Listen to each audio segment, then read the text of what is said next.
Pengertian teks observasi. Teks observasi adalah teks yang menjelaskan informasi secara umum tentang sesuatu berdasarkan fakta dari hasil pengamatan atau penelitian secara langsung. Tujuan hasil teks observasi adalah untuk memberikan informasi hasil observasi secara sistematik dan objektif, berupa hasil pengamatan untuk memecahkan suatu persoalan atau menguji suatu hipotesis. Ciri teks observasi. Yang pertama, mengandung dugaan bersifat objektif, global, dan universal. Kemudian informasi berupa hasil penelitian atau pengamatan secara langsung, lengkap dan sempurna. Kemudian saling berkaitan dengan hubungan berjenjang antar kelas dan subkelas yang ada di dalamnya. Kemudian berisikan fakta dan kebenaran. Setelah itu, struktur teks observasi.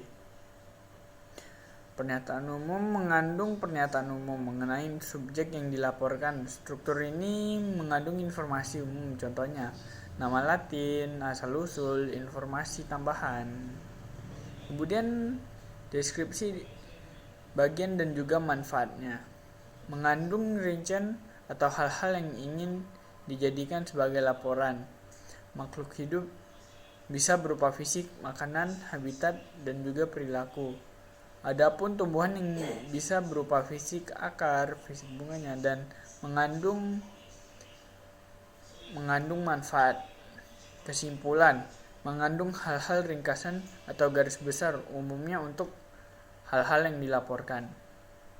Kemudian, apa itu frasa? Frasa adalah gabungan beberapa unsur yang memiliki makna. Frasa juga berupa kata yang non-predikatif, yang artinya adalah walaupun lebih dari satu kata, tetapi kata kedua bukan merupakan predikat. Contohnya, wayang kulit, frasa nomina. Kemudian rumah sakit, frasa nomina. Terdiri atas, frasa herba. Sedang membaca, frasa herba. Pengertian dari kata bentukan. Kata bentukan adalah kata yang telah mendapatkan imbuhan afikasi atau afikasi pergaulan atau permajemukan yang digunakan. Contohnya berlari. Apa itu afikasi? Menurut Goris Keraf, afikasi atau imbuhan adalah semacam morfem dasar yang secara struktural diletakkan pada dasar atau bentuk dasar pembuatan kata-kata baru. Bentuk dasar adalah bentuk yang dijadikan sebagai landasan atau dasar tahap untuk pembentukan yang berikutnya. Misalnya, kata mencintai dibentuk dari kata dasar cinta yang sekaligus menjadi bentuk dasar yang diberi sufiks i menjadi mencintai.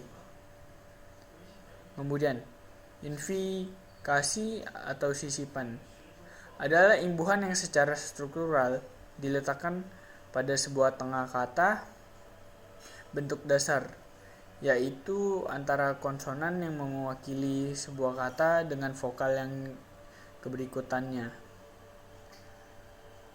Proses infiksasi adalah sebuah proses penambahan infiks atau dengan kata lain sisipan dalam sebuah kata dasar atau bentuk dasar dari sebuah kata. Contohnya, ditambah dengan tali menjadi temali. Kemudian ditambah gigi menjadi gerigi. Kemudian beralih ke akhiran atau sufiks. Memiliki arti imbuhan yang secara struktural biasanya diletakkan pada akhir kata, kata dasar atau bentuk dasar sebuah kata. Proses sufiks adalah penambahan sufiks pada akhiran pada kata dasar atau sebuah bentuk dasar dalam kalimat. Contohnya, duduk ditambahkan menjadi dudukan. Strasta ditambah wan menjadi strastawan. Kemudian, beralih ke konfiks atau awalan dan akhiran. Bahasa Indonesia per an, kemudian ke an dan beran. Proses ini adalah proses penambahan prefiks dan sufiks dalam suatu kata secara bersamaan. Contohnya, kenan tambah adil, keadilan. Kemudian beran tambah datang, berdatangan. Kemudian beralih ke simpleks. Apa itu simpleks? Simpleks biasanya juga disebut sebagai kalimat tunggal. Intinya sederhana. Merupakan kalimat yang terdiri atas inti subjek dan juga inti predikat. Kalimat simpleks biasanya ditandai dengan faktor kesesuaian bentuk makna, fungsi kesederhanaan unsur, dan posisi atau urutan unsur. Menurut kesesuaian bentuk maknanya, kalimat sederhana memiliki bentuk yang utuh atau lengkap. Menurut fungsinya, kalimat sederhana adalah kalimat berita. Ditinjau dari segi kesederhanaan, kalimat sederhana memiliki unsur minimal. Kemudian, apa itu kompleks? Kompleks adalah kalimat yang biasanya disebut sebagai kalimat menjemuk. Hal ini merupakan hal yang terdiri atas dua kalimat atau lebih dan menjadi satu kalimat yang dihubungkan dengan kata penghubung sambungan. Oleh karena itu, kalimat menjemuk memiliki dua induk kalimat dan anak kalimat.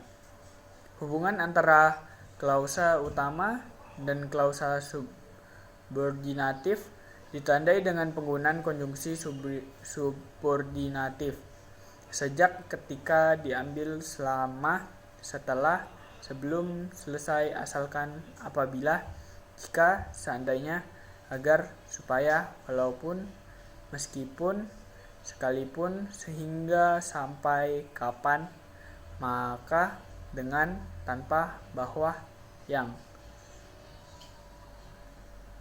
Sekian presentasi dari saya, terima kasih.